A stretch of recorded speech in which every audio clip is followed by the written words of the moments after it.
más o menos lo mismo, pero bueno, si hay alguno que todavía no ha saludado, buenos días y feliz año, Reyes, Navidad, porque yo me perdí unas 2 semanas, entonces en algunas fiestas no los saludé, pero bueno, sabemos volver y acá estamos.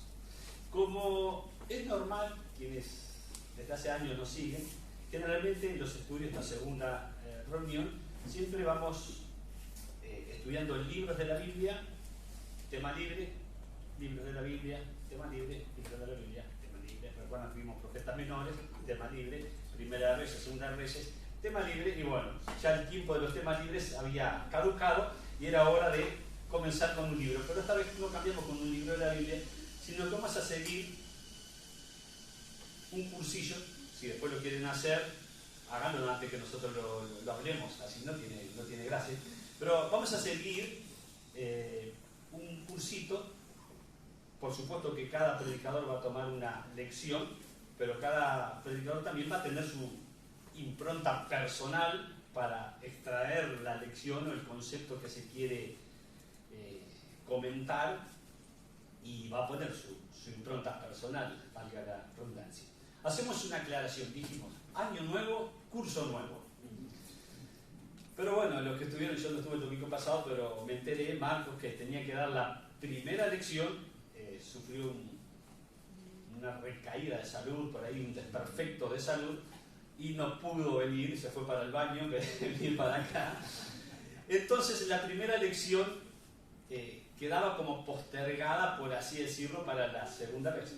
Pero como Marcos ya había preparado la primera lección, y yo ya tenía preparada la segunda lección, entonces volver a preparar todo y Marcos dejar su estudio ahí en el tintero, bueno, decidimos que yo voy a comenzar con la segunda lección, tal cual venía el cronograma, y cuando a Marcos le toque predicar aquí adelante, él va a tomar una lección como atrasada, un poco fuera del contexto, pero van a ver que todas las lecciones se van encadenando unas a otras. A Marcos le tocaría, que le hubiese tocado la semana pasada, le tocaría la revelación de la Biblia y la inspiración de la Biblia. Y allí Marcos habría expuesto estos 2 temas. A mí me tocan los otros 3 temas, que es el canon bíblico, la interpretación bíblica y la iluminación. Nombres raros, conceptos raros, cosas raras. Entonces, este estudio, por la temática que me corresponde, va a tener mucho de decir, y después vamos a tratar de hacerlo bastante práctico, pero es cómo formar el canon bíblico. La Biblia no lo dice en sí, si bien vamos a ver que hacer referencia, pero todo es una tradición, está mal dicho, un proceso muy bien que se desarrolló durante casi 3.000 años para tener esto acá como está acá. Y una pregunta, simplemente hablando de canon. Canon es los libros que tienen la Biblia, es un conjunto de libros y todos sabemos qué es eso. ¿Cuántos libros tiene la Biblia? Esta. 66. Se dividen en 2 grupos, Antiguo Testamento y Nuevo Testamento. ¿El Antiguo Testamento tiene cuántos? 39. Muy bien. Y matemática, si no me falla, ¿cuántos libros tiene el Nuevo Testamento? Están calculando. ¿Cuántos? 27. Ahí está. Como yo les digo, esta es siempre es bromeo, pero en parte con un poco de broma y un poco en serio. Esto es una Reina Valera versión 60, 1960. Ahora vamos a ver hasta cómo se llega hasta Reina Valera versión 60, pero para ver el canon bíblico a lo largo de todos los tiempos, una cosa es la Biblia cuando fue escrita, otra cosa es el canon bíblico, que ha variado mucho a lo largo de la historia durante estos casi, si se considera que el libro los primeros 5 libros, el Pentateuco, fue escrito por Moisés, se estima en el año 1500, y hasta nuestros días estamos a más 2000, son 3500 años de historia, donde no todos pensaron igual y donde hubieron muchas controversias. Y una palabrita que se las voy a decir ahora, que se llaman libros apócrifos o intercanónicos que se va a mencionar, y casi toda la historia, estos 3.500 años, van a pelearse por esos libros. Como les dije, primer libro, Génesis del Antiguo Testamento, último libro del Nuevo Testamento para nosotros. Del Antiguo Testamento. Malaquías, Mateo, Apocalipsis. Entonces vamos a dividir en dos grupos. Voy a hacer algunas preguntas a ver cómo están. No se asusten porque esto es todo extrabíblico y no es necesario saberlo, pero si lo sabemos está bueno. El Antiguo Testamento, ¿en qué idioma se escribió? Moisés escribió y todos los otros profetas. ¿En qué idioma escribieron? Salvo algunos post del exilio. Ahora vamos a ver. La mayoría, ¿en qué idioma se escribió? Ahí están, los dos. Ya me dijiste los dos. Mayoritariamente, el Antiguo Testamento está escrito en hebreo. Y no es un hebreo contemporáneo, ni el hebreo que se hablaba en tiempo de Jesús. Es un hebreo antiguo. Para que tengan una idea, vayan a su casa si quieren y pongan en el Google, un buscador Google, la primera traducción, ahora vamos a ver, revisiones, la Reina Valera 1602. Traten de leer la Reina Valera 1602. Se les va a complicar. ¿Y es castellano? Castellano. O sea, lo que quiero decir es que el idioma, con el paso del tiempo, va evolucionando, y el hebreo no es la excepción. Se dijo el hebreo la mayoría, y el arameo lo aprende el pueblo judío cuando es llevado cautivo a Babilonia. En el año 605, en la caída de Jerusalén, ahí recuerdan que todos los eruditos, Daniel y bueno, todos esos genios, por así decirlo, van para Babilonia, y allá algunos se encumbran y llegan a posiciones. Y ahí también adquieren el idioma. 70 años después, Ciro el Grande, el imperio babilónico había caído, el imperio persa ya estaba en auge, permite que los hebreos vuelvan a su tierra natal, a su Jerusalén, y ahí se traen consigo el arameo, y los últimos libros del Antiguo Testamento están escritos en arameo. Pero más o menos, mayoritariamente está el hebreo y el arameo del Antiguo Testamento. Entonces mencionamos el imperio babilónico, el imperio persa, después viene el medo persa, que es más o menos lo mismo, y después de eso viene Alejandro Magno con el imperio griego. Y el imperio griego repercute de una manera muy fuerte en la cultura del año. El imperio griego fue por el 300 y algo, 400, perdón, antes de Cristo. Impacta tanto que casi toda la zona del Mediterráneo, ahí donde estaba Jerusalén, se habla en griego. Y llegamos al Nuevo Testamento, y el Nuevo Testamento se escribe en griego porque era la lengua que estaba ahí, y cada vez con mayor fuerza porque la cultura griega había impactado. Ya, los griegos ya habían caído después de Alejandro Magno, el imperio se divide en 4 partes. Los Ptolomeos y los Seleucos son las partes que más nos compete a nosotros porque es la tierra de Jerusalén, que se pelean continuamente. Pero llegamos al Nuevo Testamento y hablamos en griego. Entonces fue necesaria para la cultura y la gente que no conocía ya casi el hebreo, que era solo para los eruditos, los intérpretes de la ley, los doctores de la ley, los saduceos, escribas, ellos sí lo dominaban, pero el pueblo común no conocía el hebreo, y más un hebreo antiguo.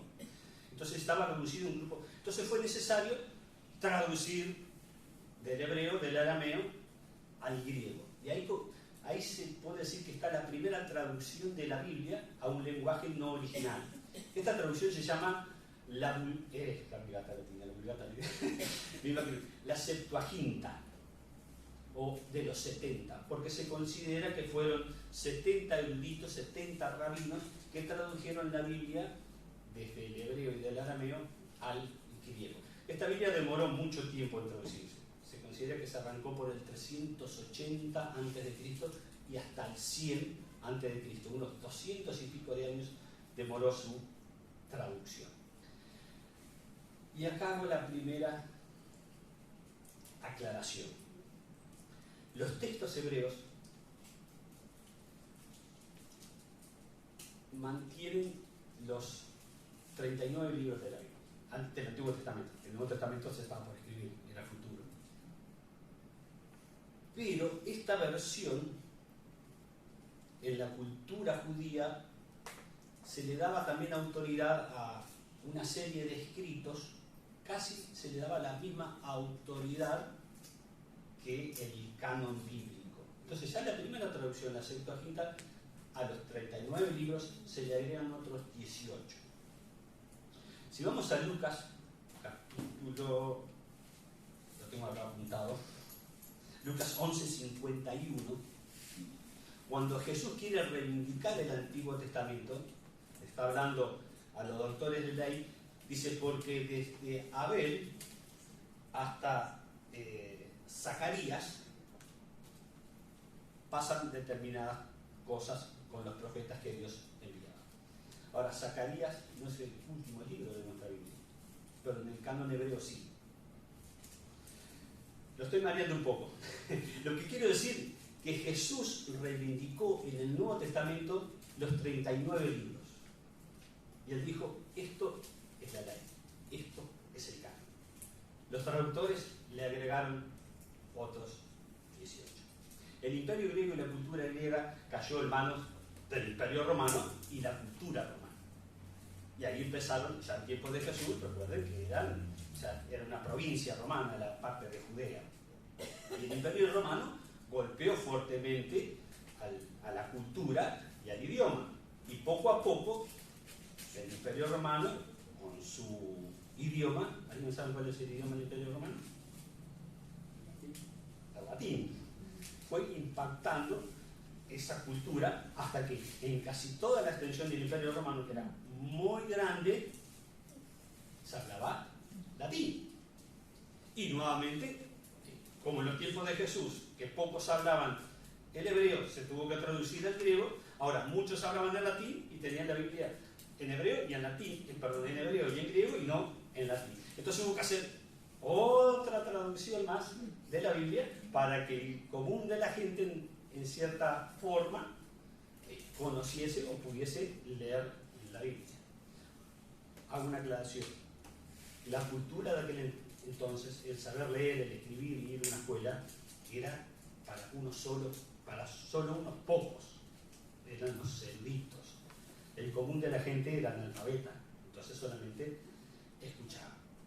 Y ahí por el 380 después de Cristo se hace la traducción de la Biblia al latín, que es como conocida normalmente Vulgata Latina. Bien, vamos entendiendo. Como la Vulgata Latina toma su base en la Septuaginta, esos libros intercanónicos o apócrifos también se los traduce y se los agrega, y ellos van dispersos entre medio de todos los libros, van ahí como salteándose unos a otros. Constantino, en el año 380, dice, a los cristianos no se los perseguimos más.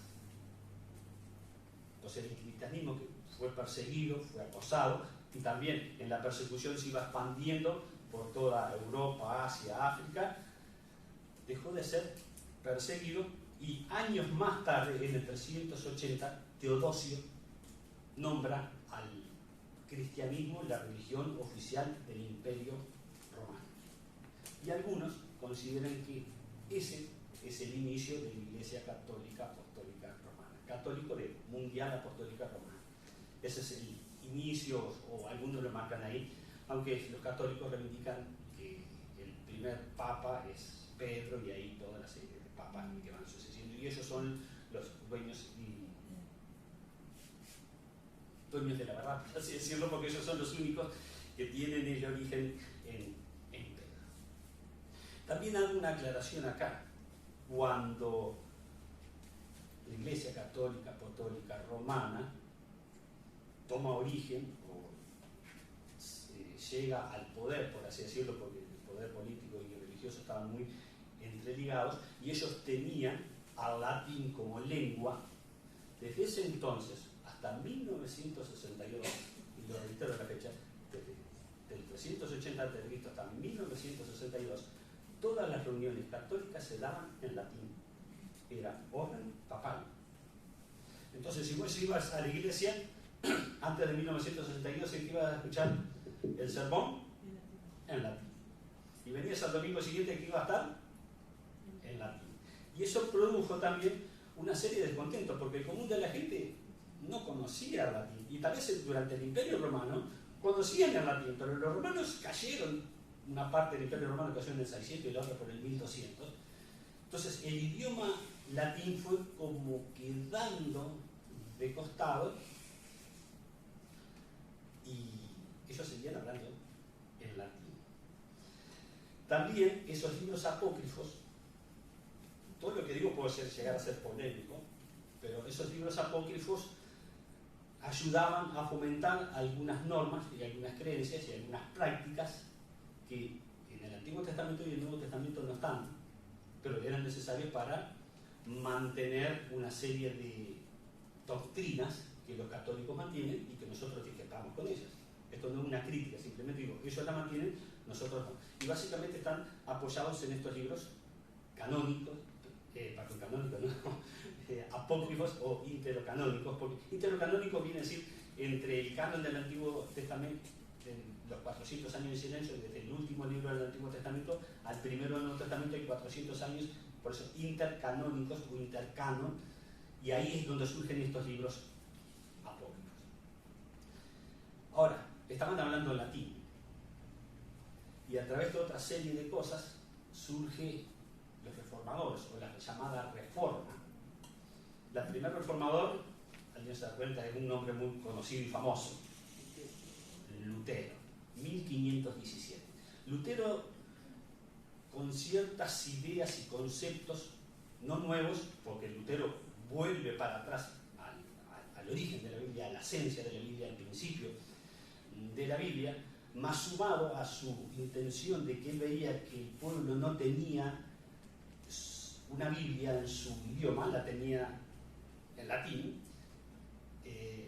comienza una serie de movimientos, nosotros la conocemos como la Reforma, en 1517, y consigue una gran cantidad de adeptos enseguida, Lutero.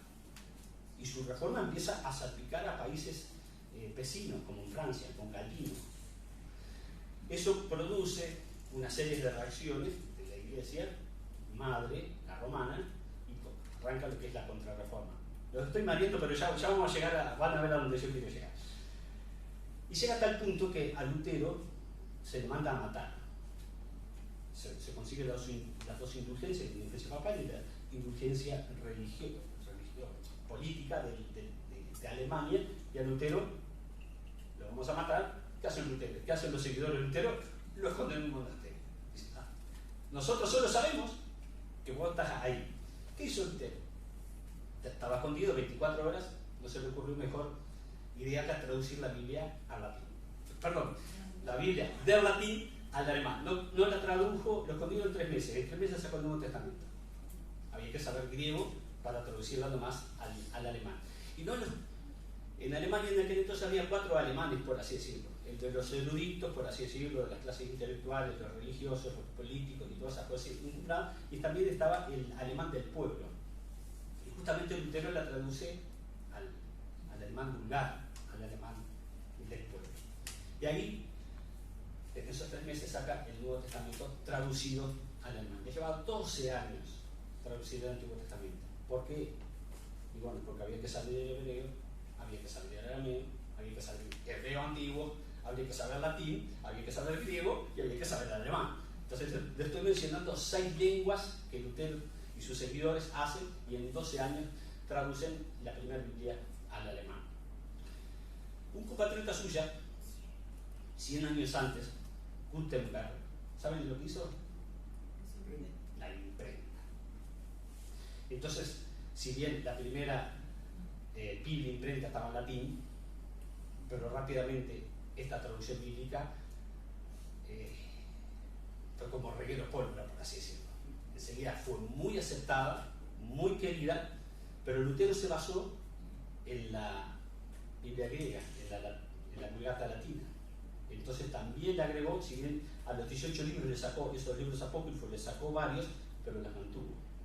Lo mismo que sucedió en Alemania con la Reforma y la traducción de la Biblia al alemán, como les dije, surgió en Francia con Calvino. Calvino no tradujo la Biblia, pero el movimiento de dejar la Biblia en el idioma francés lo hizo. Saltaron los ingleses, los americanos allá y tradujeron la Biblia al inglés, saltaron los holandeses y vamos a traducir la Biblia al holandés, y quedaban las dos provincias ya de la península ibérica, el portugués y los españoles, y no podían ser menos. Los portugueses la tradujeron al portugués, y un monje convertido al protestantismo, un monje católico que se introdujo al protestantismo, dice: yo también voy a traducir la Biblia en castellano. Y ahí en 1569 está la primera, lo que se considera la primera traducción completa, que se la puede autentificar porque hay escritos originales todavía, de la traducción de la Biblia al castellano. Esa Biblia tiene, ¿alguien sabe el nombre de esta Biblia? La Biblia del Oso, muy bien. ¿Por qué? Porque en la tapa es un árbol, y en el arbolito una rama, y en la rama un panal. Entonces está como un oso parado en sus dos patitas tratando de alcanzar ese panal de miel. Y todos conocemos esos textos bíblicos: cuando dulce es a mi boca tu palabra, y bueno, la intención del hombre tratando de alcanzar las dulzuras de la palabra de Dios. Este traductor se llama Casidoro de Reina, pero rápidamente se dieron cuenta que esta versión de la Biblia del Oso tenía ciertos errores de traducción y no se reflejaba el escrito original del hebreo y los escritos originales. Entonces otra persona comienza a hacer la primera revisión de esta Biblia del Oso, y 33 años después, en 1602, sale la primera revisión de la Biblia del Oso, que se llama la Biblia del Cántaro, porque a diferencia del Biblia del Oso hay dos agricultores, uno clavando con un palito, por así decirlo, una vara, y otro con un cántaro regándola, haciendo alusión: Pablo plantó, Apolo regó, pero el crecimiento lo da Dios. Esta primera versión de la Biblia del Cántaro es conocida como la Reina Valera 602, porque el que la tradujo fue Cipriano de Valera, en honor al primer traductor y al primer, mal dicho, revisador. Se le da el nombre a la Reina Valera 1602. Pero contenía los libros apócrifos.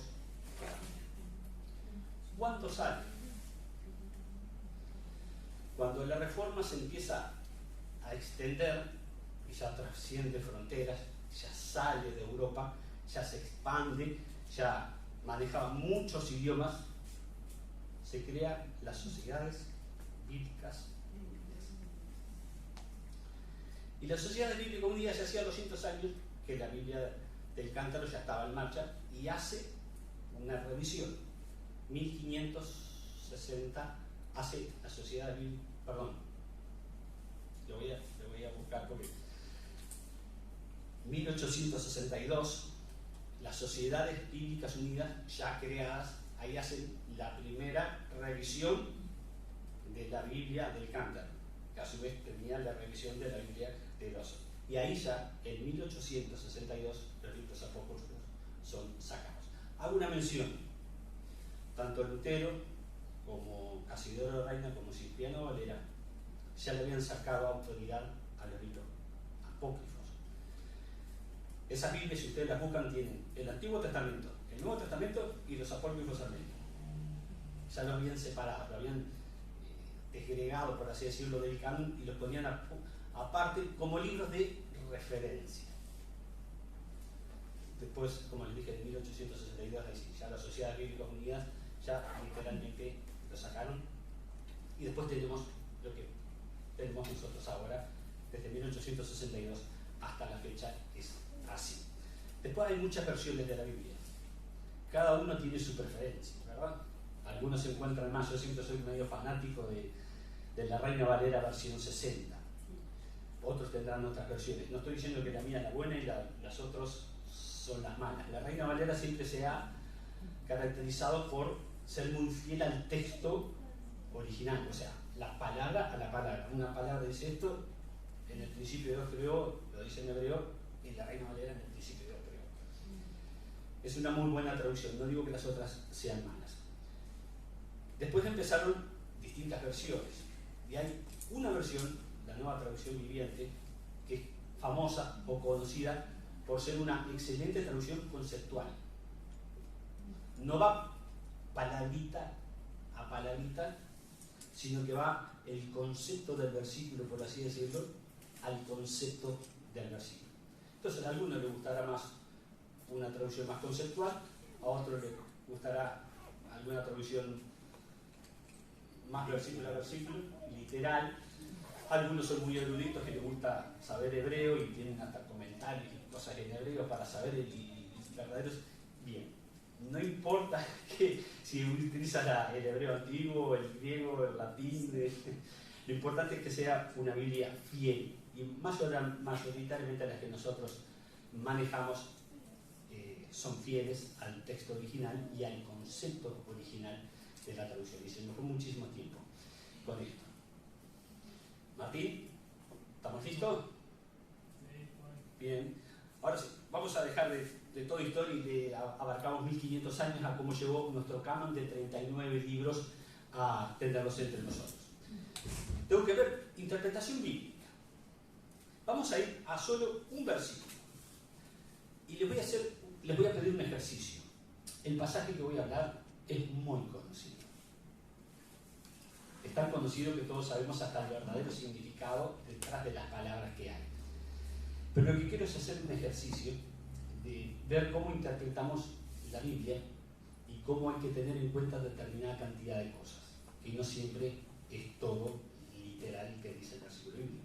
Hay que ver los contextos y en eso me voy a basar hoy. Entonces, lo que les digo, olvídense un poquito del contexto y a veces el concepto, que lo más probable es que todos lo conozcan. Simplemente vamos a ir versículo a versículo para ver los pros y los contras y cómo interpretar un texto bíblico.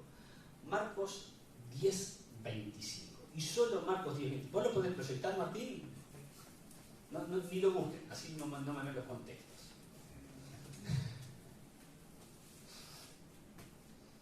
Estoy esperando. Ahí está. ¿Qué es lo que dice?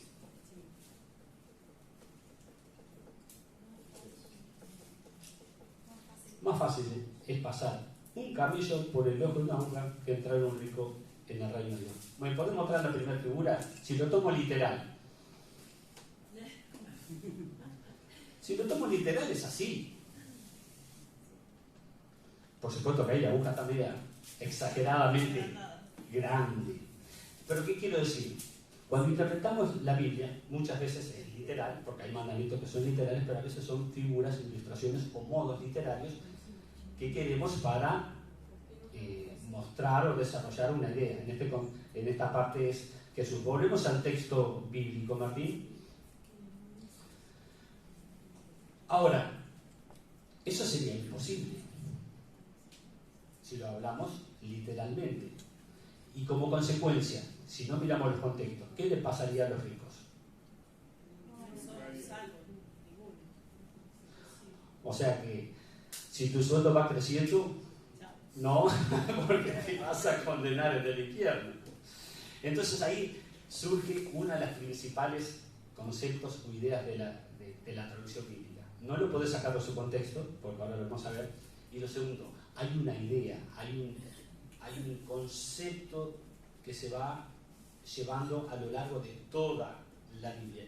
Y algunos sacan un versículo del contexto y le hacen decir cosas que realmente no son. Entonces, primero, tengamos cuidado en sacar un texto del contexto. Y lo segundo, sigamos el hilo de pensamiento de Dios que se va desarrollando a lo largo del tiempo. Ahora sí, abran sus Biblias en Marcos 10:25.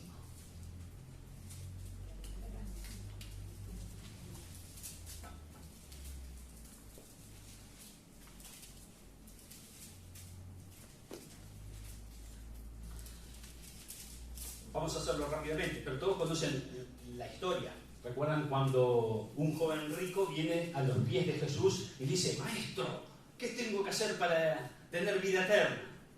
Jesús le dice, haz los mandamientos, cúmplelos, vívelos.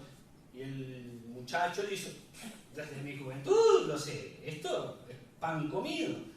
Jesús le dice otra cosa más, te falta una cosita. Pero se lo dice a él, no se lo dice a todo el mundo, se lo dice a este joven. ¿Qué es lo que le dice? ¿Lo recuerdan? ¿Y qué tendrás? ¿Vida eterna? Ah, bien, hago esa aclaración, porque eso también es eje de la conversación y lo que Jesús quiere transmitir. No es que dice, si vendes todo vas a tener vida eterna. No, dice, tendrás tesoros en el cielo. ¿Qué es lo que le pasó al pobre muchacho? Al pobre, no era pobre, era al rico muchacho. Se fue triste porque tenía muchas posesiones. ¿Cuál es el concepto que Jesús quiere transmitir acá? Y los comentarios que Jesús hace después de esta aceleración del camello por el ojo de la cerradura, por el ojo de la aguja. Qué difícil es que un hombre que confía en las riquezas pueda entrar en el reino de Dios. Porque generalmente el rico piensa, yo puedo hacer, yo tengo, yo hago, yo esto, yo otro, y no confían en Dios, confían en sus cosas, confían en sus riquezas. Y ese es el concepto original. Después Pedro sale y dice, ya sale medio criticón, Pedro dice, nosotros hemos bajado todo, Señor, y no tenemos nada, somos los pobres de la tierra. Y Jesús dice, no, muchacho, me interpretaste todo al revés, Pedro. Y Jesús le dice, no hay hombre que haya dejado padre, madre, o hermano, o posesiones, que en esta tierra, dice, no reciba 100 veces más. Y ese es el concepto que Jesús quiere reafirmar. Ahora sí, la segunda imagen, y vamos a ver qué es el camello en el ojo de la cerradura a conceptos generales. A ver si se agranda. Ahí está. La puerta grande servía de día para el pasaje de cargas, carretas, caballos, lo que sea, y camellos. La puerta chica, la puerta grande se cerraba y quedaba la puerta chica que se llama la aguja. Entonces, imagínense el tamaño del camello con respecto al tamaño de la puertita chiquita. Entonces, si un mercader quería ingresar de noche a la ciudad, tenía que bajar la carga del camello, hacer arrodillar el camello, pasar el camello, pasar la carga a mano, cargar el camello y seguir su camino. Lo más probable es que Jesús usó esta figura para lo que es la aguja, pasar un camello por la aguja. Es difícil, es incómodo, trabajoso, pero no imposible. Y así los ricos también pueden heredar el reino de Dios, pueden heredarlo, pero muchas veces confían en sus riquezas y no en Dios. Entonces, vimos varios conceptos bíblicos, varios conceptos de cómo interpretar una Biblia. Miremos los contextos, miremos el desarrollo de la historia, pensemos en el concepto de la doctrina que se está desarrollando para no chocarse con otras partes. La Biblia no se choca, somos nosotros a veces los que la hacemos chocar. Y ya rápidamente, para no gastar más tiempo, la iluminación. Un pasaje solo, 1 Corintios 2, 10 al 14.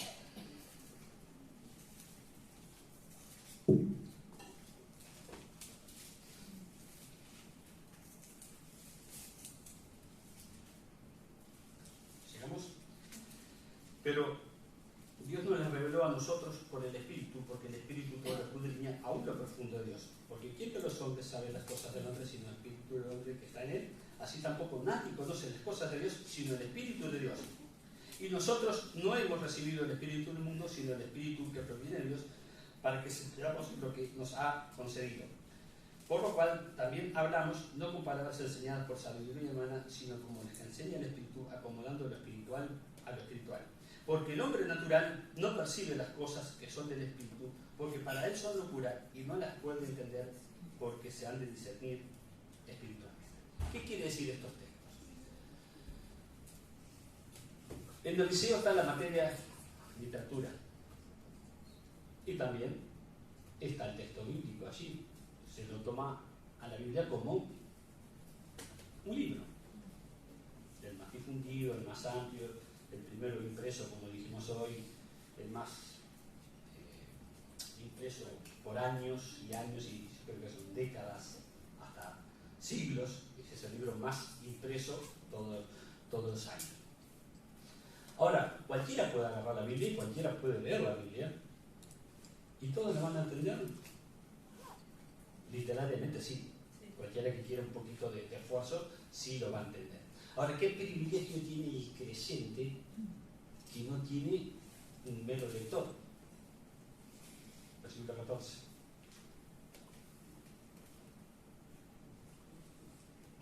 El maestro. Sí, el maestro. Dice, el hombre natural, el hombre sin Dios, ¿qué es lo que le va a pasar? No percibe, no conoce, no entiende las cosas de Dios. Porque la Biblia, como dice acá, se tiene que discernir espiritualmente o con el concepto del Espíritu. ¿Y quién tiene el Espíritu de Dios? El creyente. Entonces el creyente cuando va en la Biblia no va buscando un libro común y corriente, sino que guiado por el Espíritu va buscando las cosas de Dios. Y ahí es lo que se llama la iluminación. Somos guiados. ¿No les ha pasado alguna vez que tienen un versículo de memoria desde la infancia tal vez? Y un día toma ese saborcito especial, o esa aplicación especial, o esa meditación especial. Y el Señor nos va guiando a través. La Escritura es iluminada por el Espíritu y nosotros la conocemos a través de ella. Terminamos con oración. Y bueno, quedan estos tres temitas ahí ya hablados, conversados, pero por supuesto quedan para bastante más polémica algunos de ellos. Pero tengamos cuidado cuando leamos la Biblia, cómo la interpretamos, cómo la apliquemos. Y más aún, agrego un temita más. Cuidado, porque también andan traducciones que no son fieles y corren textos bíblicos que son parecidos, pero que no son iguales. Por ejemplo, Juan 1:1, en el principio era el verbo era con Dios, y el verbo